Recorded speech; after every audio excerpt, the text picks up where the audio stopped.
Bueno, muchas gracias por la introducción, gracias a Mozart, a Culto.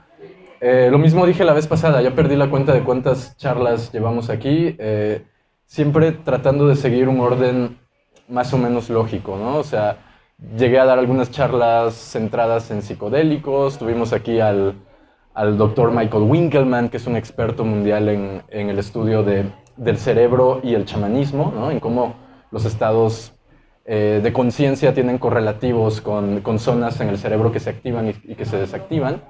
Y también he estado más recientemente dando otras charlas, algunas ahondando en la historia de la magia, que va a estar muy relacionada con lo que vamos a ver hoy, y otras que incluso me fui a un tema muy de vanguardia, que es la teoría de la simulación, que es la idea de que nuestra realidad, que para nosotros parece ser externa, sólida, física, densa, al final, en realidad está, digamos, decodificándose o desdoblándose desde un plano que tiene que ver con la información y que tiene que ver con la energía y que no tiene que ver propiamente con la materia, como nosotros pensaríamos que es lo que conforma el universo. Uno piensa en el universo, en el mundo, en la realidad, y automáticamente nos vienen conceptos de cosas sólidas, ¿no? de objetos, de finalmente todos estos fenómenos que pueden ser,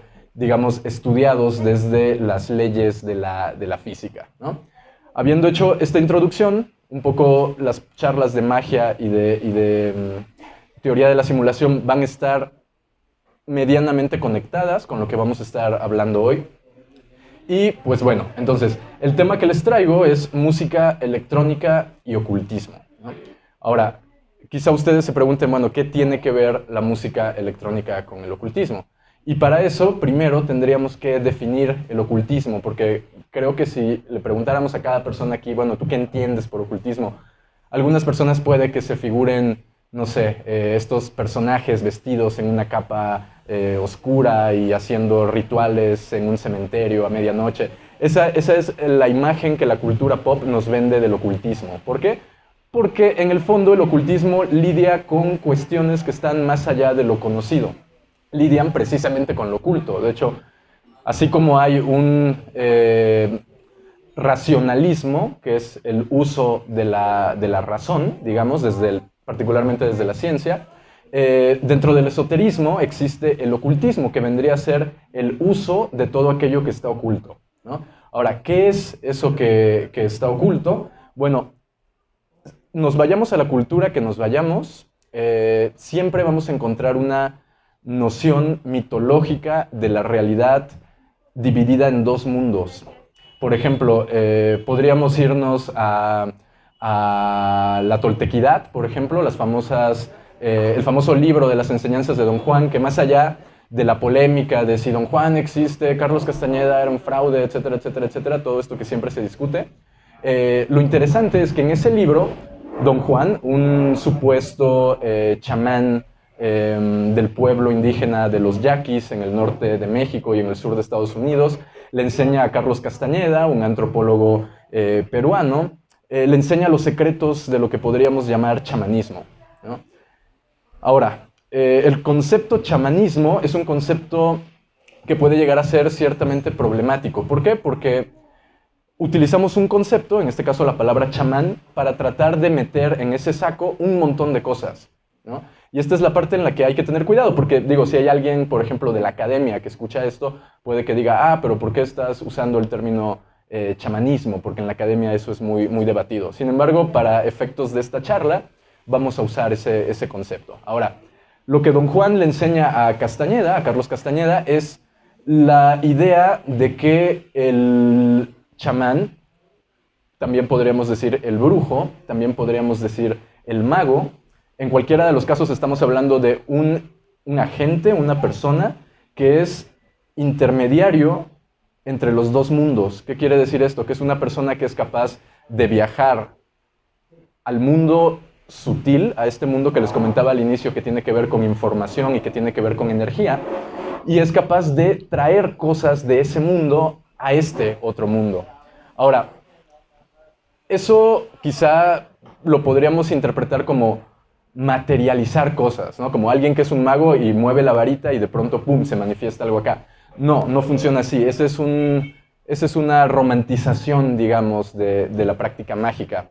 Más adelante vamos a ver cuál es el concepto particular por el cual estos personajes, estos intermediarios entre los dos mundos, son capaces de manifestar cosas concretas en esta realidad, ¿no? Entonces, habiendo dicho eso, podemos avanzar. Y pues bueno, aquí se conecta el tema, antes de entrar a la definición de ocultismo, aquí se conecta el tema con lo que hablamos en una de las charlas anteriores, la famosa teoría de la simulación. ¿Por qué estoy conectando ocultismo con teoría de la simulación? Bueno, porque básicamente la idea de que nuestra realidad está programada computacionalmente en otro plano de existencia es exactamente lo mismo que decir que existe un mundo oculto, solo que estamos cambiando la terminología de algo meramente místico, chamánico, esotérico, y lo estamos trasladando a un lenguaje tecnológico, a un lenguaje incluso podríamos decir computacional. Ahora, los antecedentes para comprender esto, que creo que es, obviamente sé que no todas las personas aquí han visto esa charla, entonces pues voy a tratar de agarrar el hilo desde donde nos quedamos para darle entrada al tema. Tenemos aquí a tres personajes, probablemente uno de ellos quizá lo ubiquen, lo conozcan. El primero es David Bohm, el profesor David Bohm. David Bohm fue un físico, profesor en la Universidad de Oxford, fue compañero bueno, no compañero, incluso creo que él fue uno de los asesores de tesis de Stephen Hawking, ¿no? el famoso físico creador de la teoría de las cuerdas. Entonces, el profesor David Bohm postuló por ahí de los años 60, 70, si no recuerdo mal, incluso hasta en los 80, estuvo postulando una teoría, un modelo de realidad que él le llamó el orden implicado. Ok, ¿qué quiere decir eso? Básicamente lo mismo que expliqué antes con el tema de Carlos Castañeda y los chamanes como intermediarios entre un mundo y otro mundo. El orden implicado, o lo que sugiere Bohm, es que nuestra realidad que podemos percibir en este momento es lo que él le llama el orden explicado. Es una realidad que ya se ha manifestado, que es sólida, que es densa, y en realidad una realidad que no podemos cambiar, porque, digamos, si yo quiero transformar este pedazo de materia, digamos vidrio, en otro elemento, tengo que agregar fuerza. Tengo que agregar fuerza para cambiar su estado, sea sólido, sea líquido, sea gaseoso. Sin embargo, el argumento, sí, el argumento que siempre uso para explicar esto tiene que ver con lo siguiente. Los átomos que componen a esta materia, a este vidrio, sea el material que sea, en realidad están compuestos de 99.99% vacío. Entonces, esto es extremadamente raro porque yo toco la mesa y la mesa se siente sólida. Sin embargo, cuando analizamos y hacemos un zoom in con mayor profundidad, podemos darnos cuenta de que la materia es esencialmente vacío. Entonces, la idea del profesor Bohm es que el orden implicado tiene toda la información que después se manifiesta en esta realidad, la tiene codificada, la tiene en forma de matemáticas, en forma de información. De hecho, la propia palabra información tiene que ver con eso, informa, forma desde adentro. O sea, la información es lo que le da forma a las cosas. Podemos poner un ejemplo bastante aplicable a todo esto.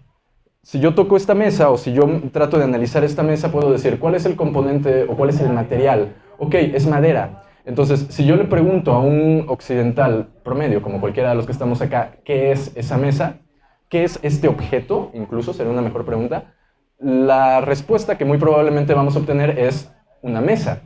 Ahora, si nosotros vamos con alguien que tiene una epistemología distinta, o sea, un método para obtener conocimiento e información distinto al que tienen las personas que son criadas, formadas y entrenadas bajo un paradigma científico, como en el caso de los occidentales promedio como nosotros, esa persona quizá nos diga, esta mesa, al ser madera, no es una mesa. Este objeto, al ser madera, no es una mesa.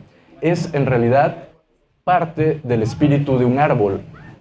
Y aquí es interesante, porque, en realidad, si lo pensamos, tiene toda la lógica del mundo. El árbol está hecho de madera y el hecho de que ese árbol haya sido cortado de una forma cuadrada, rectangular o lo que sea, no le ha despojado del espíritu que le habita, ¿no? Y esto es una parte muy, muy importante porque precisamente para el ocultismo, la mejor manera de navegar estos dos mundos es estando consciente del espíritu.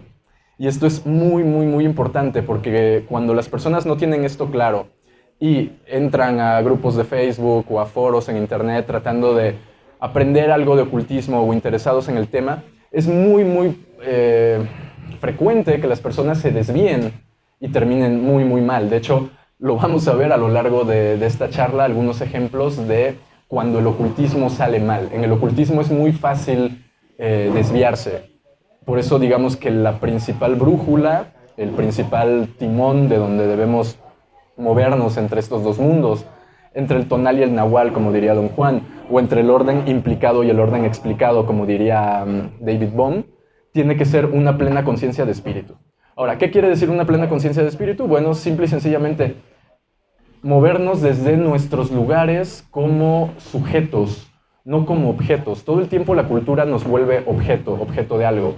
Una persona que está persiguiendo un trabajo, una persona que está persiguiendo un bien, algo que quiere comprar, una persona que está persiguiendo a otra persona. Todos esos son manifestaciones de que estamos atrapados en una rueda donde lo que vivimos en el mundo externo nos hace creer que esa es la realidad última de las cosas y de que el sentido de la vida es estudiar una carrera, tener un trabajo o tener hijos en su defecto, ¿sabes? O sea, como estas cuestiones que en la cultura nos son dadas por defecto para todos y que siempre nuestra cultura nos enseña que es tras eso, tras lo que debemos de ir.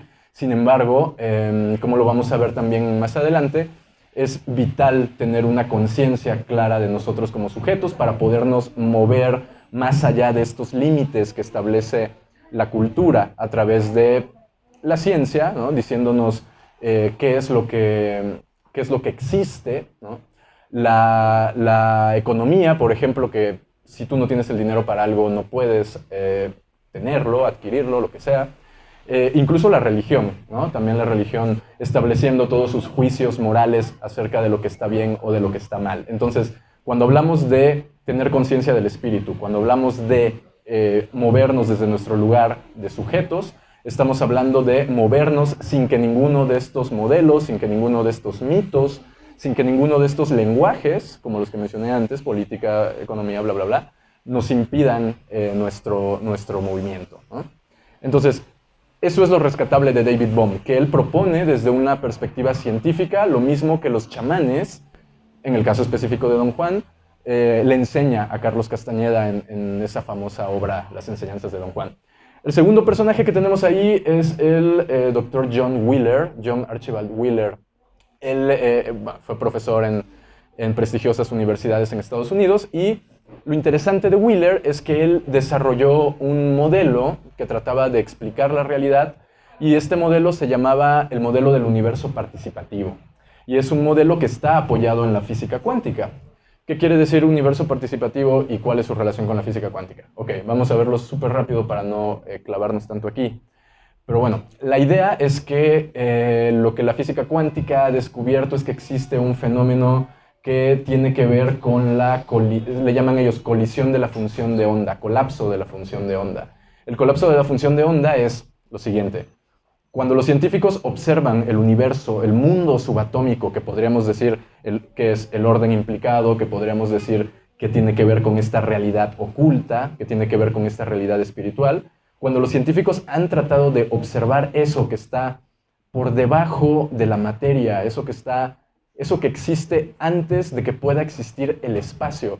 O sea, pónganse a pensar esa idea, observar lo que existe antes del espacio. O sea, por lo regular pensamos que observamos el espacio, pero los científicos han logrado, pues mediante colisionadores de partículas y toda una serie de aparatos, son capaces de observar y de medir qué es lo que ocurre en el universo subatómico. Ahora, lo que Wheeler y otros físicos han descubierto, o descubrieron, fue esta noción de que cuando el científico observa el comportamiento de estas partículas subatómicas, particularmente fotones, que son las partículas de la luz divididas a micro escala, lo que ocurre es que esas partículas, de una extraña manera, pareciera que tienen conciencia propia y actúan de una u otra forma dependiendo de quién esté observando. Primero de si hay alguien observando y después de quién está observando. Es decir, es como si este otro mundo oculto, este mundo de las ideas, este mundo de la información, fuera consciente en cierta forma y fuera capaz de percibir cuando alguno de nosotros está tratando de observar lo que ocurre ahí mismo, ¿no? Entonces, la teoría del universo participativo básicamente propone la idea de que la realidad externa solo existe si hay un observador, valga la redundancia, observando la realidad. Mientras no hay un observador, de acuerdo a la teoría de Wheeler, la realidad no existe. Y de hecho tiene todo el sentido del mundo, ¿no? O sea, por ejemplo, el famoso koan sen, ¿no? De si en un bosque no hay nadie, pero cae un rayo y ese rayo tira un árbol, ¿la caída de ese árbol produce ruido? Este es un koan sen. Un koan es una paradoja. Quiere decir que no hay una respuesta correcta. La idea de este acertijo es que nosotros pensemos la realidad de manera diferente. No busca que digamos sí, sí produce ruido o no, no produce ruido. Una mentalidad normal, como la de cualquier occidental, diría, pues claro que produce ruido. El ruido no necesita que haya alguien cerca para que el ruido exista. Ok, pero ¿cómo podríamos llamar a eso ruido si no hay un sistema nervioso que perciba eso como ruido? Entonces, desde ahí ya nos está planteando interrogantes excepcionales y súper interesantes de reflexionar, ¿no? Entonces, la teoría de Wheeler es básicamente esa. La conciencia detona la creación de la realidad. Y si no hay una conciencia en el centro que sea capaz de percibir y de interpretar la realidad, entonces no hay una realidad como tal, ¿no? Podríamos pensar en el espacio exterior y en otras dimensiones, un montón de ejemplos, ¿no? ¿Qué pasa cuando no hay nadie ahí? ¿Eso existe o no existe? Y bueno, el último personaje, que es quien calculo que probablemente hayan más chances de que lo ubiquen, es el doctor Jacobo Grinberg Silverbaum, ¿no? Un muy importante neurofisiólogo mexicano. Él fundó el Instituto de Investigación de la Conciencia, que tenía su sede en la UNAM en los años 80s y 90s, y bueno, luego tuvo una desaparición profundamente misteriosa. A partir de ahí se ha convertido en una leyenda urbana. Hay un montón de teorías de conspiración que dicen, se lo llevaron los extraterrestres, o abrió un portal interdimensional, o la CIA lo capturó para experimentos secretos del ejército de Estados Unidos, etcétera, etcétera, etcétera. Eso no nos interesa tanto, no vamos a ahondar en la polémica y en la controversia de Grinberg, pero sí en su teoría. Él tiene una teoría llamada la teoría sintérgica, que básicamente propone la existencia de una matriz informacional, una especie de campo cuántico, una especie de orden implicado, como lo que plantea Bohm, en donde toda la información que existe afuera en la realidad está previamente codificada dentro de esta matriz. Y por lo tanto, el individuo, el sujeto que es capaz de sintonizar con esta otra forma de realidad, es básicamente alguien que tiene la capacidad de traer elementos desde ese otro universo y transformar la realidad. Algo muy parecido a lo que hace un chamán, algo muy parecido a lo que hace un mago, algo muy parecido incluso podríamos decir a lo que hace un brujo, ¿no? La principal diferencia es que el brujo lo hace para generar daño y todo esto, y un mago tiene prohibido, digamos, eso en su código. Entonces, aquí tenemos tres teorías que nos están hablando de la existencia de un plano visible, la realidad externa, y la existencia de un plano oculto, ¿no? Ya sea el orden implicado de Bohm o la latiz que le llama Greenberg, ¿no? Ok, entonces, ahora que ya sabemos que la realidad aparentemente no es tan sólida y tan externa como todos pensamos, y ahora que sabemos que existe una especie de subplano desde donde se desdobla la realidad que percibimos, uno podría preguntarse, bueno, ¿y eso a mí de qué me sirve? O sea, ¿de qué me sirve saber que la realidad está compuesta de vacío? ¿De qué me sirve saber que existe otro plano? ¿De qué manera lo puedo yo, voy a usar esta palabra, aplicar en mi vida? Y eso es, en esencia, el ocultismo. El ocultismo y la magia son, de hecho, definidas en un libro que se llama La magia como ciencia del espíritu. Es un libro de los años 30. En ese libro, la magia tiene una definición muy, muy chida, que a mí creo que es de mis definiciones favoritas, tanto de magia como de ocultismo. En ese libro se dice que la magia es metafísica aplicada. Una definición muy, muy simple, muy concisa y que tiene mucha aplicación. ¿Por qué? Porque cuando oímos hablar de la palabra metafísica, cuando oímos hablar de la magia, cuando oímos hablar de estos otros submundos que existen debajo de nuestra realidad perceptible, todo eso lo tenemos en un plano muy etérico, en un plano muy teórico, en un plano que dificulta su practicidad, dificulta su aplicación en nuestra vida cotidiana. Y este señor, Robert Anton Wilson, él acuña un concepto, desarrolla un concepto que tiene mucho que ver con cómo aplico, ahora que ya sé que existe esta otra realidad, cómo lo aplico eso en mi vida, o cómo puedo siquiera empezar a entender que esto tiene una función en mi realidad. Bueno, él desarrolla el concepto de túnel de realidad. Y él dice, si tú eres, digamos, criado bajo en una cultura, digamos, no sé, musulmana, ¿no? Con todo esto que sabemos que tiene de diferente. ¿Sí? Ah, pensé que me estabas hablando. Ok, no, si quieren dejamos preguntas al final como para, si llegan a tener algo. Ok, entonces, me cortaste la idea, ya no sé dónde estaba. Ok, era para ver si estaban poniendo atención. Túnel de realidad. Ok, si eres criado, digamos, dentro de una cultura totalmente diferente a la cultura, digamos, local, lo que tú piensas que está bien es otra cosa, lo que tú piensas que está mal es otra cosa, harías cosas que jamás criado en esta cultura harías, ¿no? Por ejemplo, vamos a manejarlo así, las atrocidades que cometen todos estos terroristas de los grupos islámicos radicales, ¿no? Y no tengo nada en contra de eso, ¿no? O sea, yo mismo soy de familia árabe, ¿no? Pero toda esta cuestión a donde trata de poner el foco es, si tuviéramos una formación diferente en una cultura diferente, actuaríamos de forma diferente. Ahora, eso lo podemos entender, digamos, desde una perspectiva cultural, moral y tal. Sin embargo, dentro de la lingüística, que es una de las grandes áreas que estudió Robert Anton Wilson, porque él se formó con uno de los principales lingüistas del siglo XX, Alfred Korzybski. Y bueno, una de las teorías más provocadoras de la lingüística es una teoría llamada la hipótesis de Sapir-Whorf. Y la hipótesis de Sapir-Whorf básicamente va más allá del ejemplo que les acabo de dar de la cultura, va más allá y relaciona directamente la influencia que tiene la cultura sobre los circuitos de lenguaje en el cerebro. ¿Qué quiere decir eso?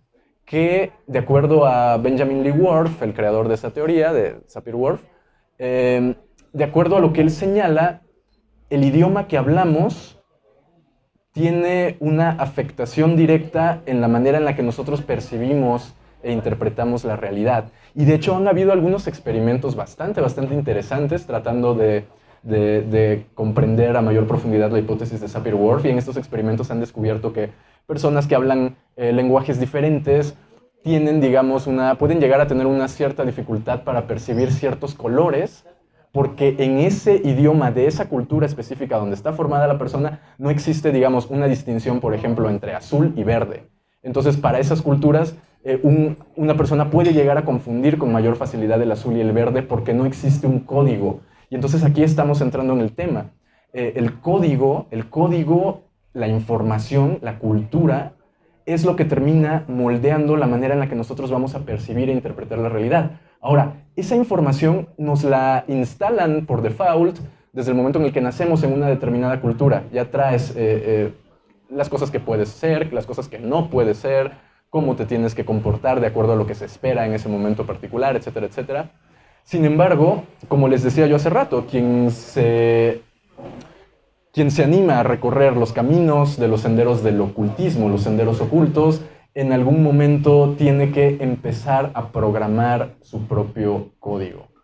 Esa es la esencia del ocultismo, es reconocer que hay otra realidad para que con los elementos de esa otra realidad yo empiece a crear en esta realidad tangible, física, externa, empiece a construir lo que carajos yo quiera construir. Cada quien puede querer tener una realidad de cierta forma, no tiene por qué ser siempre la misma realidad para todos, pero si aprendiésemos a accesar a esta otra realidad y traer información de ahí y empezar a configurar los elementos de nuestra realidad de acuerdo a estas nuevas cosas que nosotros estamos jalando, pues entonces nuestra realidad sería radicalmente transformada, ¿no? Y eso es lo que propone Robert Anton Wilson con la idea del túnel de realidad. La idea de que tenemos una codificación inconsciente que a través del lenguaje afecta la manera en la que percibimos todo nuestro mundo.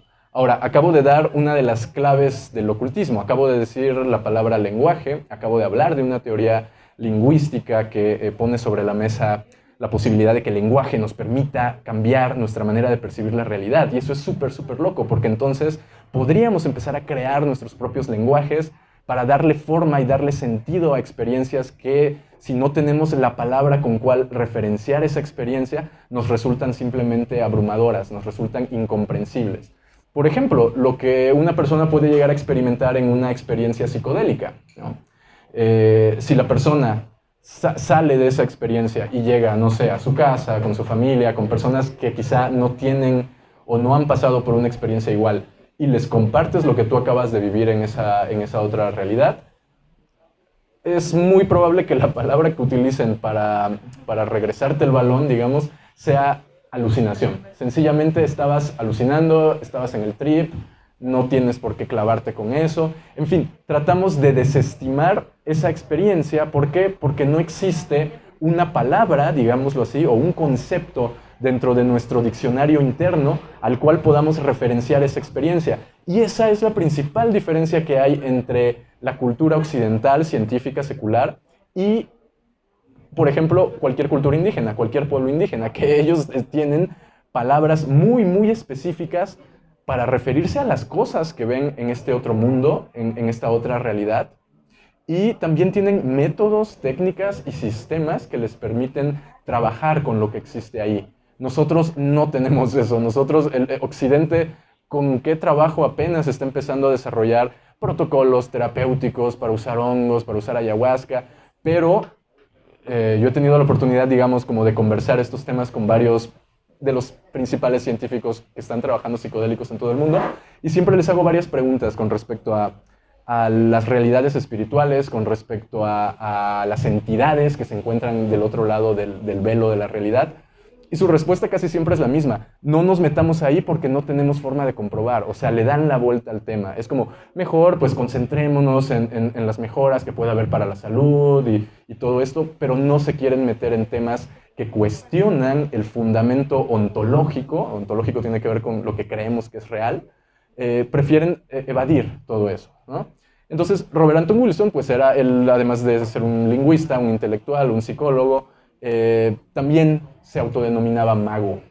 ¿Y esto qué quiere decir? Bueno, que este señor jugó con la idea de túneles de realidad a lo largo de su vida. Es decir, durante una época de su vida decidió pensar, digamos, de cierta forma y ver qué pasaba en la realidad cotidiana cuando él pensaba de esa forma. Y luego llegaba otro día y decía, bueno, ya llevo mi control de cómo está funcionando mi realidad cuando yo tengo determinado mindset, determinado programa. Ahora quiero ver cómo responde la realidad ahora que cambie yo ciertos elementos. Entonces, él estuvo 30, 40 años jugando con diferentes mapas, con diferentes sistemas, con diferentes métodos. Por ejemplo, uno de los métodos que él más usó es el método, el sistema mágico de la telema de Aleister Crowley. Antes aquí había un cuadro de Aleister Crowley, creo que ya no está, pero Aleister Crowley fue un muy polémico y controversial personaje de la magia en el siglo XX, porque él fue espía del gobierno británico durante la Segunda Guerra Mundial, pero también hay rumores de que él era contraespía y también le pasaba información a los alemanes. Entonces fue un personaje demasiado, demasiado extraño, que en cierta forma hay quienes argumentan que él vendría a ser una especie de reencarnación de John Dee. John Dee fue el mago de la reina Elizabeth y fue, digamos, el arquetipo en el que se inspiraron las leyendas artúricas para la figura del mago Merlín. O sea, esta figura del mago, de ahí viene también Gandalf del Señor de los Anillos, todas estas figuras del mago como un hombre viejo, barbón, ¿no? Con su sombrero y tal, es básicamente la representación gráfica de John Dee. Y este señor, Aleister Crowley, básicamente retomó mucho de lo que Dee hacía, que era un trabajo mágico para empoderar al Reino Unido, ¿no? Dee en la época medieval, digamos, y Aleister Crowley en la época de la Segunda Guerra Mundial. Entonces, Robert Anton Wilson le gustaba jugar con estos sistemas, con estos métodos. Ahora voy a jugar con un sistema que sea mágico, ahora voy a jugar con un sistema que sea ateo, por ejemplo, y ver de qué manera responde la realidad a eso. Y cuando digo que la realidad responde, aquí estoy mencionando otra de las claves del ocultismo. En el Kybalión, que es este texto hermético escrito por Hermes Mercurio Trimegisto, el dios de la magia y de la palabra para los antiguos griegos, en los textos de Hermes se hablan de principios fundamentales de la magia y del funcionamiento del universo. Y uno de esos principios es lo que en inglés le llaman as above, so below, ¿no? Como es arriba, es abajo, como es adentro, es afuera. Entonces, cuando yo menciono esto de la realidad le responde, cuando menciono él cambió de sistema para ver qué le respondía a la realidad, estoy hablando básicamente de la aplicación de un principio hermético, que es el principio de correspondencia. Ahora, no hay que ser mago para darse cuenta de que la realidad responde dependiendo de cómo estemos viendo la realidad. Pónganse a pensar, un día en donde te levantas y todo está saliendo mal, tienes un montón de cosas que hacer, te sientes desmotivado, etcétera, etcétera, etcétera. ¿Qué es lo más probable? ¿Que pasen cosas buenas durante el día o que pasen cosas malas? Casi siempre empiezas a generar un efecto dominó de cosas malas por el lugar desde donde comenzaste tu día, ¿no? Entonces, ya desde ahí tenemos que darle, digamos, un voto de confianza a esta idea de que la realidad nos responde. Todavía no nos estamos metiendo ni en rituales, ni en invocaciones, ni en hechizos, ni en nada demasiado avanzado, sino que sencillamente estamos diciendo, de acuerdo a tu estado de ánimo, de acuerdo a las palabras que utilizas, la realidad te empieza a mandar pequeñas señales muy sutiles, ¿no? Y lo interesante del entrenamiento en el ocultismo es que estas señales sutiles te están hablando de cosas que van a pasar más adelante. Por ejemplo, un ejemplo de esto puede ser un sueño premonitorio. Un sueño premonitorio en donde si la persona lo toma con desdén y dice, pues esto no hay prueba de que esto exista, fue solo un sueño, etcétera, etcétera, la persona se pierde, digamos, de la posibilidad de aprender algo de esta anticipación precognitiva que el cerebro y que la conciencia es capaz de realizar atravesando los bordes entre el universo visible y el universo oculto, ¿no? Entonces, por ejemplo, ya para aterrizar este tema, Robert Anton Wilson tiene un libro que se titula Prometeo Ascendiendo, Prometheus Rising, y en ese libro él te ofrece una serie de ejercicios en donde tú puedes empezar a practicar cambios en tu mindset, cambios en tu código de programación de la conciencia y pongas pequeñas pruebas. Por ejemplo, una que recuerdo de ese libro, él te dice, bueno, haz de cuenta que la realidad te responde, parte de ese principio de que la realidad te va a responder, y sal a la calle y toma el tiempo que te tarda encontrar una moneda de 50 centavos. Y luego parte del principio de que la realidad no te responde y trata de encontrar esa misma moneda, ¿no? Y puedo como hablar de un poco desde mi experiencia que, en efecto, o sea, cuando estás partiendo del lugar de que estas cosas existen y son posibles, empiezan a pasar. Y eso es lo bizarro y lo extraño de todo esto. O sea, que esos cambios en la realidad sí pueden ocurrir. Entonces, bueno, sin duda les recomiendo el texto de Robert Anton Wilson. Ok. Ahora que ya sabemos que existe una realidad oculta, ahora que ya sabemos que esa realidad oculta se la puede leer a través de lo que el ocultismo nos ofrece, de estas herramientas o de este entrenamiento para empezar a notar estos detalles en el universo oculto, nos tendría que interesar, bueno, ¿y cómo vuelvo el ocultismo un túnel de realidad? Para vivir mi realidad, para programar mi realidad de acuerdo a esta idea de que yo puedo darme cuenta de pequeñas señales en lo sutil, en lo oculto, y a partir de ahí extrapolarlo a resultados en mi realidad propia, ¿no? La clave ya la di hace rato cuando mencioné el tema del lenguaje, ¿no? Pero bueno, vamos a ver esto no desde la lingüística ahora, sino que vamos a verlo desde los mitos, ¿no? Por ejemplo, aquí tenemos la famosa piedra del sol, mal llamado calendario azteca, porque no es un calendario, son un montón de cosas ahí, pero bueno. En el centro está Tonatiuh, uno de los principales dioses de la cosmovisión mexica, y hay dos características fundamentales que se mencionan aquí, quiero que las vean. Una de ellas tiene que ver con las orejas de Tonatiuh, que son súper grandes, y con la boca de Tonatiuh, que tiene la lengua hacia afuera. Ahora, ¿qué quiere decir lengua hacia afuera y oídos, orejas grandes? Bueno, básicamente nos está dando aquí la clave de que, porque esta piedra está retratando la creación del universo por parte de Tonatiuh, entonces te está diciendo, Tonatiuh habló y Tonatiuh se escuchó. Entonces ahí nos está dando otra vez la clave, que es esta cuestión de el lenguaje, qué palabras estamos utilizando en la propia realidad, ¿no? Entonces, bueno, eso es una cuestión muy interesante porque nos está diciendo que el ocultismo comienza escuchando palabras. Voy a poner un ejemplo. Uno de los artistas que puse en las diapositivas de esta presentación, ahora que venía por acá en el Uber, da la casualidad de que la canción, una canción de ese artista, suena en la radio que traía el Uber, ¿no?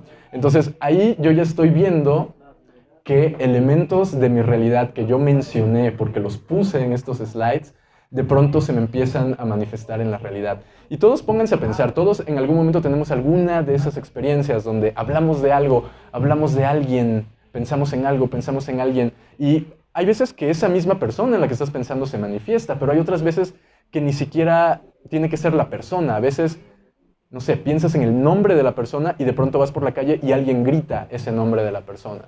Todos tenemos un montón de esas experiencias. Y básicamente lo que esto nos está diciendo, entender ese tipo de experiencias desde el ocultismo como túnel de realidad, básicamente nos tendría que invitar a poner toda la atención que podamos en escuchar las palabras que estamos diciendo, porque ahí va codificado un montón de cuestiones que después nos las vamos a encontrar en lo manifiesto, en lo sólido, en lo externo, en lo denso. Por eso, ocultismo no tiene nada que ver con rituales satánicos y todas estas cosas, tiene que ver con leer estas particularidades sutiles en la realidad antes de que se manifiesten en lo denso. ¿Para qué? Para que yo tenga tiempo de cambiarlas. De esta manera, la propia realidad nos previene de hacer cosas, te puede prevenir de que entres a un lugar, te puede prevenir de que tomes un trabajo, te puede prevenir. Si estás realmente como Tonatiuh, con las orejas abiertas, siendo perceptible a toda esta información, tendríamos que utilizar eso para avanzar, ¿no? Y para no quedar atrapados por la propia realidad externa. Ok, bueno, entonces, básicamente aquí ante lo que estamos es ante una serie de pasos que nos permiten aplicar el ocultismo para que al final podamos generar magia. ¿Qué quiere decir esto? Bueno, como lo vamos a ver más adelante, varios de los principales ocultistas del siglo XX, y de hecho era desde mucho antes, pero para acercar más el tema vamos a tomarlo desde el siglo XX, hacían uso de estados de conciencia, estados alterados de conciencia. Ya hablamos de Don Juan, ya hablamos de Aleister Crowley, hablamos de un montón de personajes que les gustaba jugar con su conciencia, el propio Robert Anton Wilson, ¿no?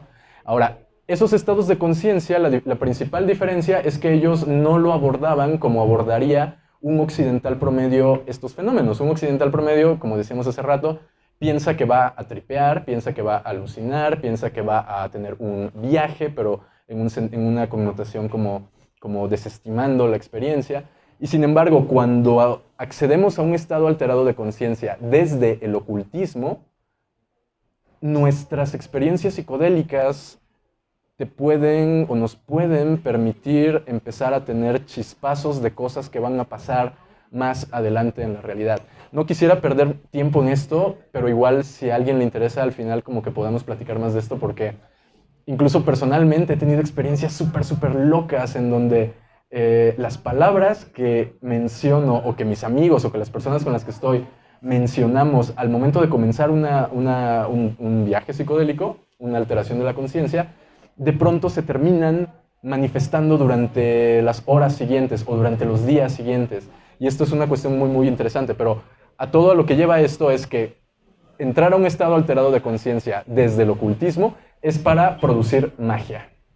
¿Qué significa producir magia? Eso lo hablamos en la charla que dimos sobre la historia de la magia. Y ahí, bueno, la charla está en YouTube, la pueden encontrar, creo. Ahí yo les mostraba diferentes definiciones de magia. Y llegamos a la conclusión de que el principal común denominador de todas estas definiciones es que la magia es la transformación de la realidad. Dependiendo de diferentes líneas, con particularidades cada una, con diferentes herramientas, pero siempre se busca la transformación de la realidad.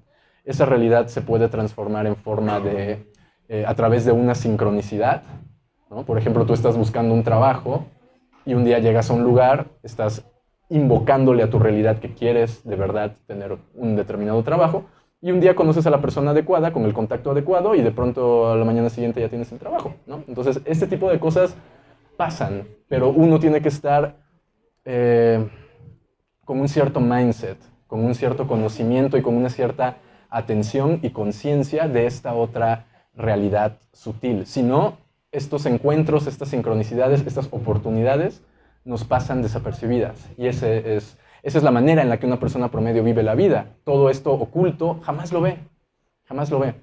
Entonces, cuando hablamos de magia, de que la magia es el objetivo último de estos estados de conciencia y del ocultismo, es porque los ejemplos que vamos a ver a continuación sobre músicos, sobre elementos de la música electrónica, se hicieron porque estos personajes querían de alguna determinada forma transformar la realidad.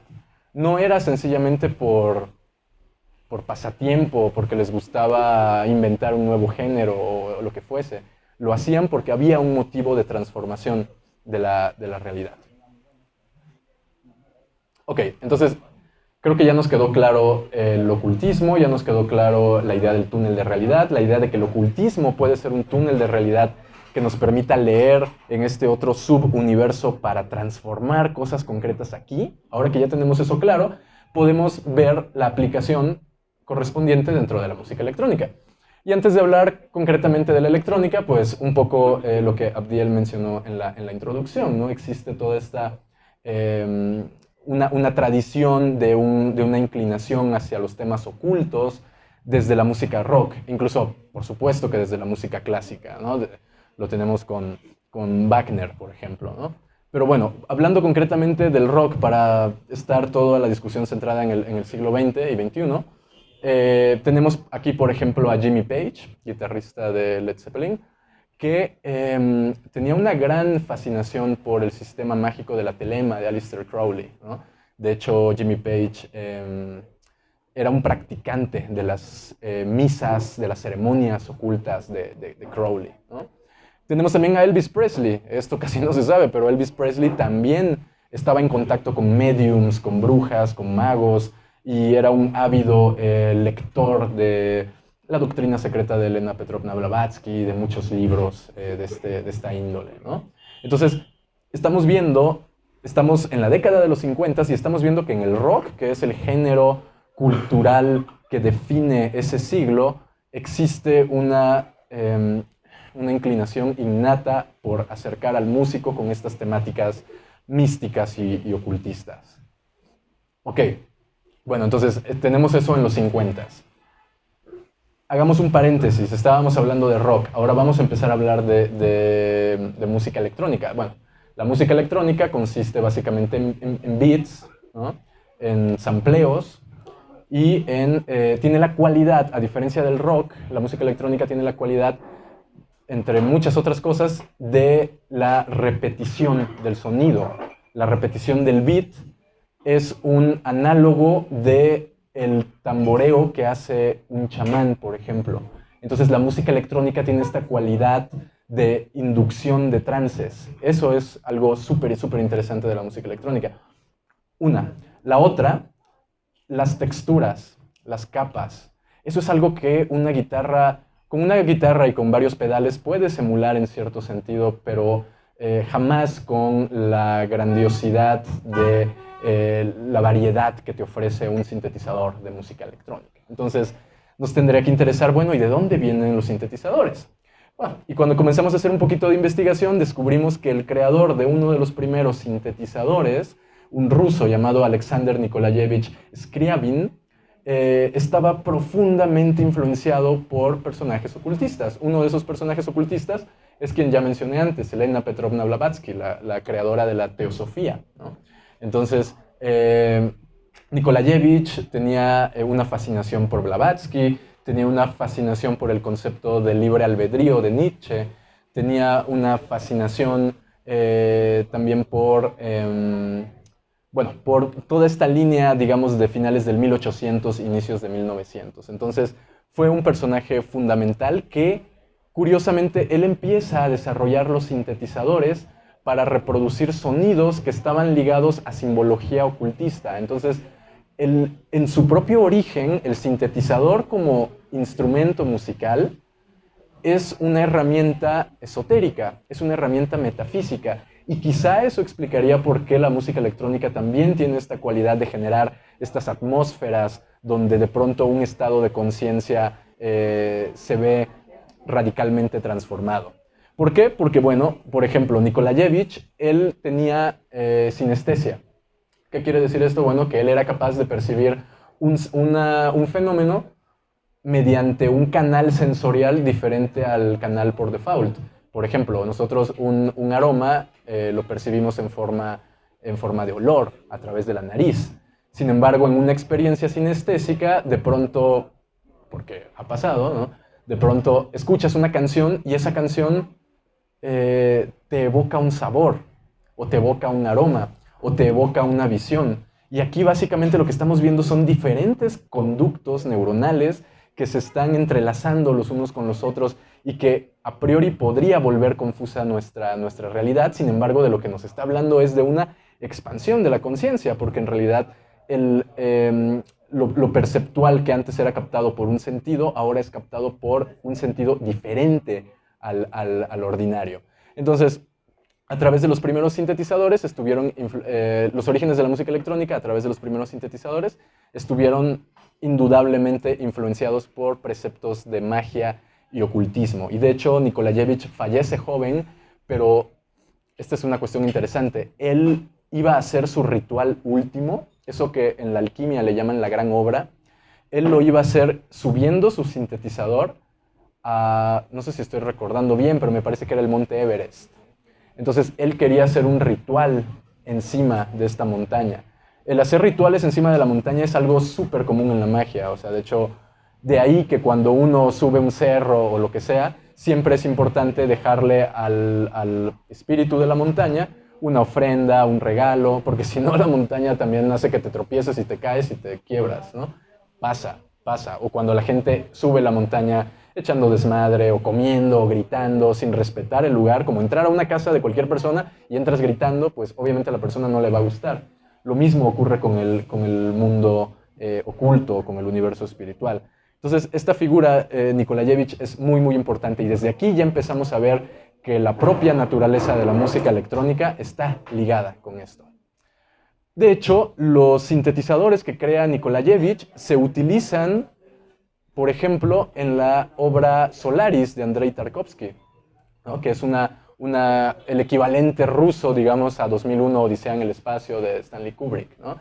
Entonces, podemos empezar a ver cómo estos sonidos o estas paletas de sonidos suelen ser asociadas con elementos que están más allá de esta realidad, con el espacio exterior, con el universo, ¿no? Ok, y aquí vamos a entrar ya analizar casos concretos de la música electrónica. Ya nos aventamos toda esta primera parte sobre ocultismo, sobre magia, sobre los túneles de realidad, sobre la conciencia creando la realidad a través de una información que es lingüística, que es palabra, que es sonido, que es vibración. Y ahora vamos a ver casos prácticos de aplicaciones, ¿no? Bueno, aquí tenemos a John Balance y Peter Christopherson, que son los personajes detrás de Coil. Coil es una banda referente, súper indispensable para comprender géneros como el ambient, como la música ambient o el dark ambient. Incluso la dark wave, todos estos géneros oscuros que podríamos un poco mover hacia el lado de lo gótico, le deben muchísimo a bandas como Coil, como Throbbing Gristle, como Psychic TV, que también la vamos a abordar hoy. Entonces, los dos personajes, John Balance y Peter Christopherson, ellos comenzaron a hacer un trabajo mágico siguiendo la escuela de Aleister Crowley, es decir, eran personas que querían generar manifestaciones de cosas concretas en la realidad, y para esto se dieron cuenta de que los sintetizadores y de que la música electrónica era una de las grandes vías para lograrlo, ¿no? Y no conformes con empezar todas estas prácticas, las llevaron a un nivel súper extremo. O sea, fueron personas que, por ejemplo, o sea, aquí John Balance en la foto es literalmente materia fecal lo que tiene en la cara, ¿no? Entonces, perdón por haber dicho esto para quienes están comiendo, pero está relacionado con el tema, no fue nada más joder por joder. Entonces, Peter Christopherson, con el paso del tiempo, se convierte, digamos, en el creador de los videos musicales de Nine Inch Nails, particularmente durante la década de los 90s. Y vamos a conocer un poco de lo que Coil propone. Ok, por ejemplo, podemos empezar a ver, obviamente, una simbología esotérica en las portadas de sus discos. Y aquí va algo que les quiero mostrar. Antes les había dicho que en la magia se utilizan invocaciones, se utiliza la palabra. Entonces, tú con la palabra invocas lo que quieres generar. Tú con la palabra, esa invocación es lo que en otros sistemas mágicos le llaman encantamiento, ¿sí? O hechizo, ¿no? Por eso hechizo en inglés es spell, igual que pronunciar, ¿no? Entonces, lo que hacían ellos era tratar de obtener cosas concretas utilizando los símbolos y la música contenida en sus obras. Por ejemplo, algo que puede parecer muy gracioso. En la portada de su álbum Eschatology, colocan un mensaje que a priori no tiene nada que ver o no tendría nada que ver con un disco de música. Dice, Steve, pay us what you owe us. Steve, páganos lo que nos debes. Esto era una persona llamada Steve que les debía dinero a Christopherson y a John Balance, y la invocación que ellos están tratando de generar en la realidad la imprimen la imprimen literalmente en la portada de su álbum. De hecho, hay una corriente moderna de magia que se llama la magia del caos, que directamente trata de poner ese tipo de cuestiones, ese tipo de palabras, esas oraciones, acomodadas de tal forma de que la mente consciente no entienda el significado de las palabras, pero que a nivel inconsciente sí se entienda. Y es ahí donde se produce la magia, porque cuando tú tratas de forzar algo con la conciencia, como decir, hoy voy a ser mejor persona, hoy voy a ser mejor persona, no te termina saliendo ser mejor persona, porque tú mismo te estás bloqueando y autosaboteando. En cambio, cuando esta cuestión de ser mejor persona la defines concretamente y la avientas a un lenguaje que pueda entender no solo el consciente, sino particularmente el inconsciente, es ahí donde se detona la magia, es ahí donde producimos manifestaciones, ¿no? Entonces, esto era para que vieran un poco el ejemplo de lo que hace esta gente. Utiliza, en este álbum de 1984, ya están poniendo en juego la idea de crear realidad a través del arte, a través de la música, ¿no? Estos son algunos de los símbolos que están contenidos en los videoclips de Coil. Entonces pueden ver, por ejemplo, arriba a su izquierda, por ejemplo, el ojo de Horus, ¿no? Que es un símbolo que tiene que ver con el ocultismo. Porque antes les mencioné estados alterados, ocultismo y magia. Ok, los estados alterados dentro del camino mágico se asocian con el despertar. Por eso cuando una persona tiene una experiencia psicodélica, casi siempre utiliza mucho la palabra despertar. Siento que desperté, siento que ahora entiendo cosas que antes no entendía. Pero creer que eso es todo es un grave error, porque despertar, ok, cuando despiertas en la mañana, eso significa que es el inicio del día, no significa que es el final del día. Entonces, despertar es nada más el inicio. Luego, ocultismo tiene que ver con la iluminación. Por eso, el símbolo de Horus es el símbolo por excelencia dentro de la mitología egipcia que tiene que ver con la iluminación. Y de hecho, hay quienes dicen que el ojo de Horus es el chakra Ajna, que tiene que ver con el tercer ojo, pero en realidad también, si lo observamos de perfil, el ojo de Horus también guarda una reminiscencia con una oreja. Es como si estuviéramos viendo una oreja de perfil, ¿no? Entonces, volvemos otra vez a esta idea de que lo que nos permite ver es lo que escuchamos. O sea, qué tan finos y qué tan afinados estamos en nuestra capacidad de percibir estos elementos sutiles de la realidad. Luego tenemos otro símbolo. Este símbolo es el hexagrama de Aleister Crowley. Y este símbolo, básicamente lo que nos está diciendo es, como es arriba, es abajo. Es una representación gráfica del principio de correspondencia del hermetismo. Y luego tenemos la frase, la máxima frase por excelencia de Aleister Crowley, que es "Love is the law", el amor es la ley, el amor es toda ley. Ahora, la frase completa de Crowley es tú puedes hacer tu voluntad, ¿no? La verdadera voluntad es el amor bajo la ley, ¿no? Entonces, aquí el concepto de amor no es el amor tradicional que nosotros entendemos en nuestra cultura. Aquí se está refiriendo Crowley a una forma particular de amor, que es el amor ágape, pero bueno, el punto es nada más decirles que estos señores, Coil, estaban metiendo todo su trabajo religioso, podríamos decir místico, espiritual, imprimiéndolo adentro del disco, pero no como una cuestión meramente estética, sino como una cuestión de aplicación mágica, como un trabajo mágico.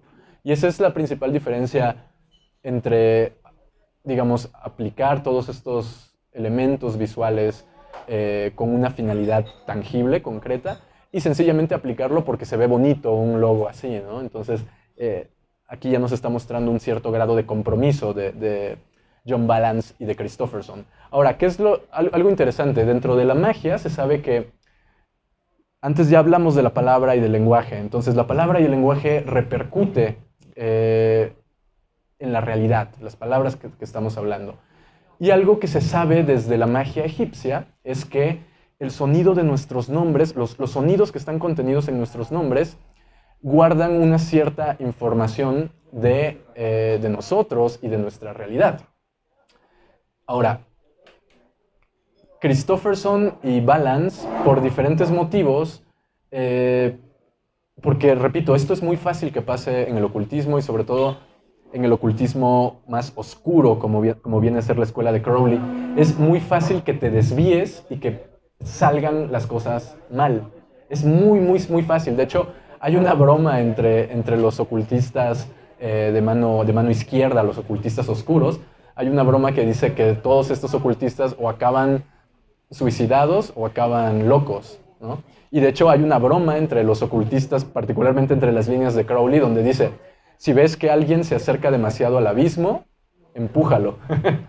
O sea, en lugar de buscar que la persona se preserve, se salve y tal, estas líneas particulares de magia son muy intensas, son muy hardcore. Entonces, yo no le recomiendo a nadie que entre a esto a la ligera. Tienen que entrar, como decía al inicio, creo que ahí di la clave, tenemos que entrar desde un lugar de sujetos y no convertir todo el trabajo mágico para obtener sencillamente una cuestión mundana, ¿no? Para obtener solamente cosas menores, digamos. ¿Por qué les hago este paréntesis? Bueno, porque fue exactamente lo que pasó con Christofferson y Balance. Ellos en algún momento, particularmente Balance, en algún momento como que se desvía, ¿no?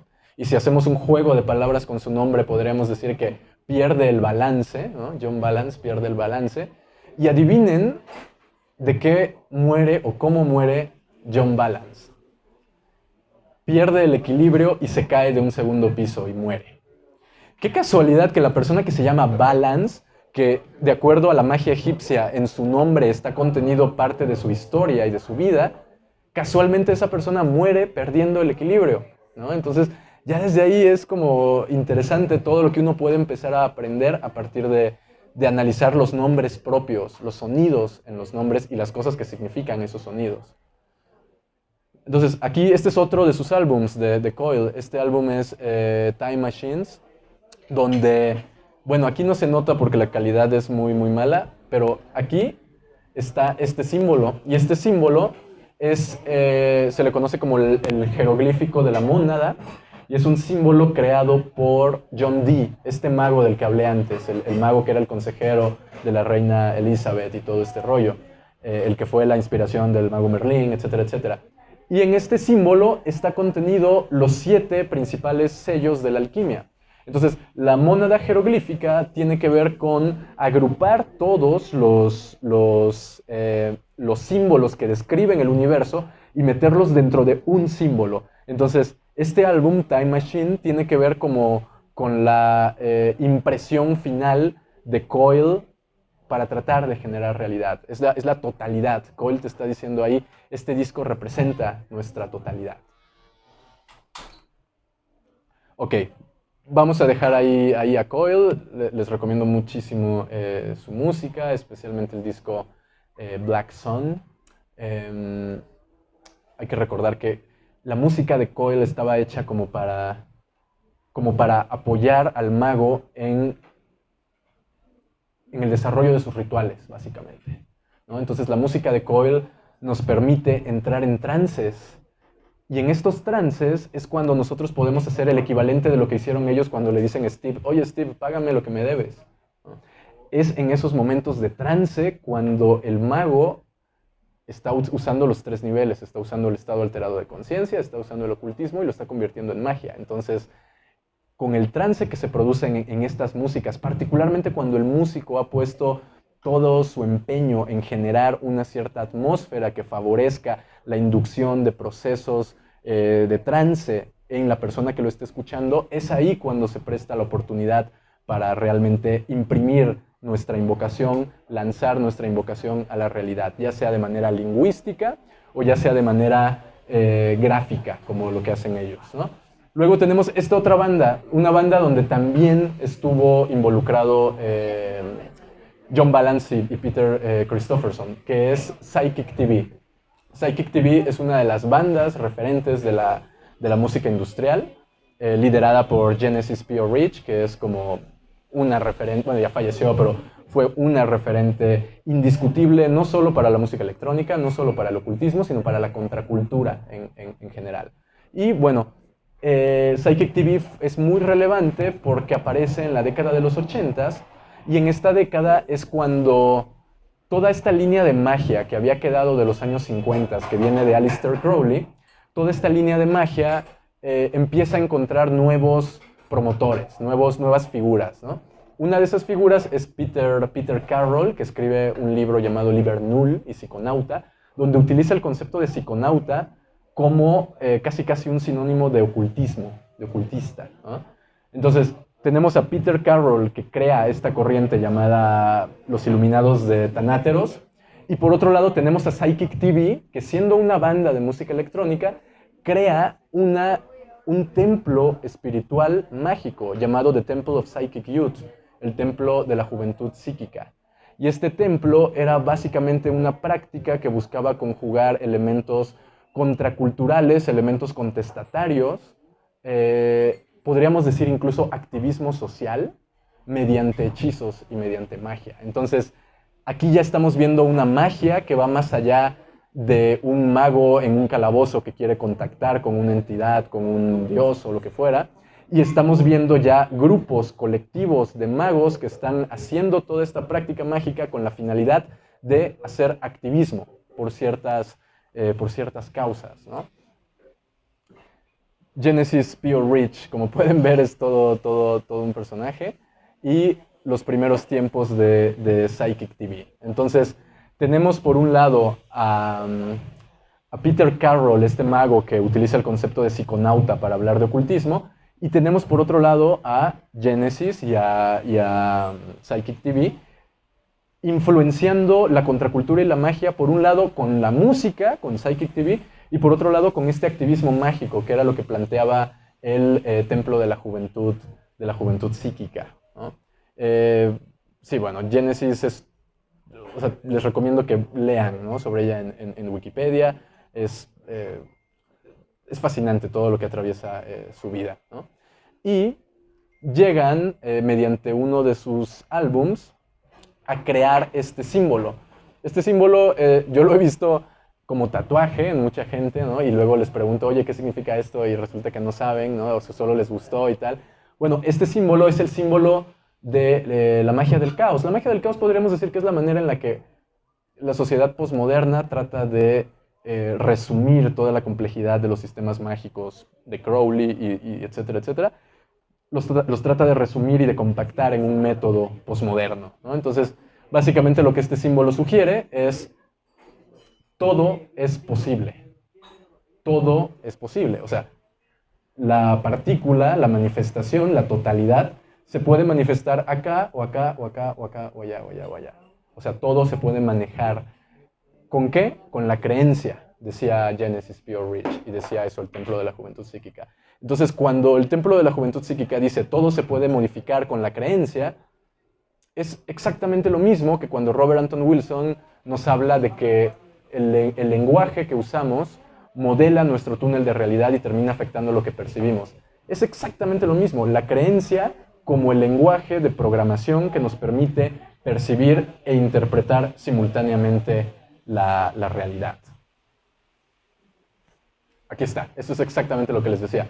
Ellos decían, belief is a tool, la creencia es una herramienta. ¿Y qué podemos ver acá? Bueno, la misma lógica, la lógica de mandar el mensaje al universo. Solo que aquí no lo están mandando con palabras, aquí no lo están mandando con una leyenda en la portada del disco, aquí lo están mandando directamente con una autolesión, ¿no? Aquí podemos ver a esta persona que forma parte del Templo de la Juventud Psíquica, este es el símbolo, ¿no? Ya lo hablamos antes, y se infringe heridas grabando la misma forma, ¿no? Entonces, obviamente, lo que les decía, lo vuelvo a repetir, estas formas de magia no estoy diciendo que sean las correctas o que tengamos que hacer esto, solo les estoy mostrando la lógica que utiliza esta gente, que es ese código que en lo sutil representa algo afuera, tengo que imprimirlo el mayor número de veces que yo pueda en la realidad, y en este caso específicamente en su brazo, ¿no? Entonces, el Templo de la Juventud Psíquica existió para promover un sistema de magia funcional y desmitificada. Lo que les decía, era una forma de magia para el siglo XXI, utilizando tanto técnicas paganas como modernas. Es decir, si para alcanzar tal objetivo lo que tengo que hacer es invocar el espíritu, no sé, de un dragón, voy a utilizar una técnica de una cultura en donde el dragón esté en su sistema simbólico, forme parte de su sistema simbólico. Si lo que necesito es, no sé, alcanzar la sanación de alguna cuestión específica, pues voy a usar un sistema que me permita eso. Entonces se trata como de encontrar qué es lo que quiero hacer y en función de eso utilizo el sistema a mi conveniencia, ¿no? Puedes, por ejemplo, también invocar arquetipos, ¿no? O sea, si, por ejemplo, vas a una entrevista de trabajo, ¿no?, y tú sabes que eres una persona insegura, ¿qué puedes hacer desde el ocultismo? ¿Qué puedes hacer desde la magia? Bueno, algo tan simple como invocar un arquetipo que para ti represente seguridad. Entonces, aquí lo chido es que esos arquetipos no tienes que ser un experto en mitología o un experto en magia para hacer uso de esos arquetipos. Puede ser un personaje de una película que para ti represente la seguridad, ¿no? O puede ser un personaje de un libro, de un cómic, echen a andar ahí su imaginación. Se trata únicamente de que estos elementos que, según para nosotros no existen o son imaginarios, en el mundo de las ideas, en el mundo oculto, claro que existen, porque todo concepto que es compartido entre una o más personas va generando campos de información. De manera que biólogos como Rupert Sheldrake saben que que todas las especies de animales, cada especie comparte un campo de información. Y esa es la manera en la que cada animal puede, digamos, aprender lo mismo que todos los animales de su propia especie, ¿no? Entonces, era un sistema de magia funcional y desmitificada que utilizaba una amplia variedad de técnicas, ¿no? Al mismo tiempo plantea un proceso de experimentación e investigación individual, es decir, el laboratorio es tu cuerpo, ¿no? Entonces, por eso era que les decía al inicio, el brujo trata de afectar la realidad porque alguien le está pagando, por ejemplo, ¿no? Pero el mago no puede hacer eso. El mago solamente puede cambiar cosas que le corresponden a esa persona. Entonces, en este sentido, es como si, repito, como si el propio laboratorio fuera el cuerpo de la persona. Entonces, hay un nivel individual y hay un nivel colectivo, como les decía, ¿no? También estos grupos tenían un afán de transformar la realidad como un activismo social, ¿no? Sin respuestas finitas, dogmas o verdades incuestionables. ¿Por qué? Porque como vimos antes, la creencia es una herramienta. Entonces, como la creencia es una herramienta, dependiendo de lo que yo tenga que hacer, es la herramienta que voy a usar, ¿no?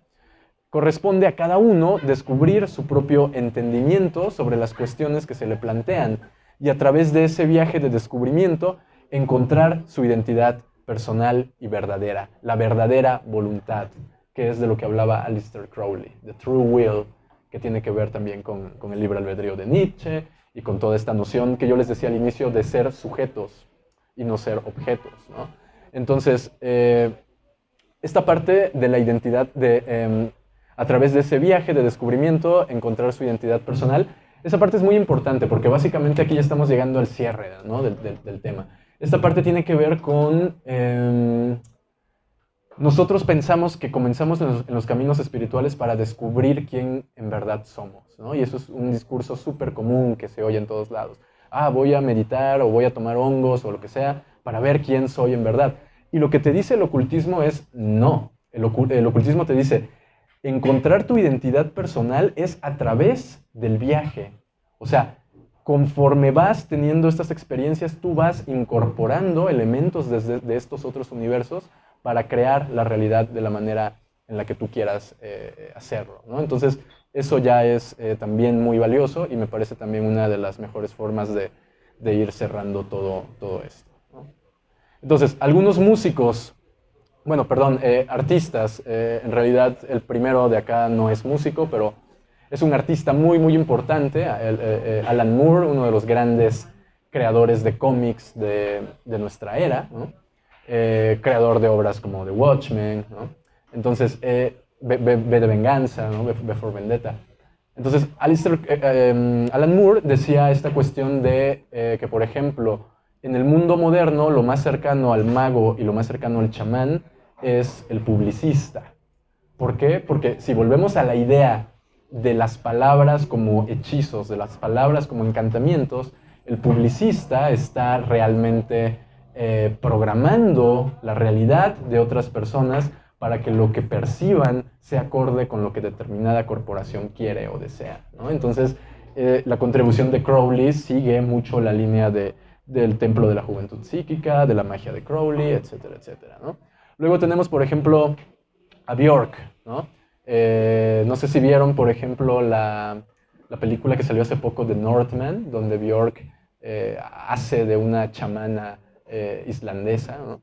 Y de hecho, cuando me puse a investigar, descubrí una entrevista de 1996 donde Björk cuenta cómo su mamá, o su abuela, no recuerdo, la iniciaron de pequeña en toda la cosmovisión y toda la mitología islandesa, ¿no? Entonces, eso explica por qué Björk, después de muchos años de no hacer cine, regresa a hacer cine con esta película de The Northman.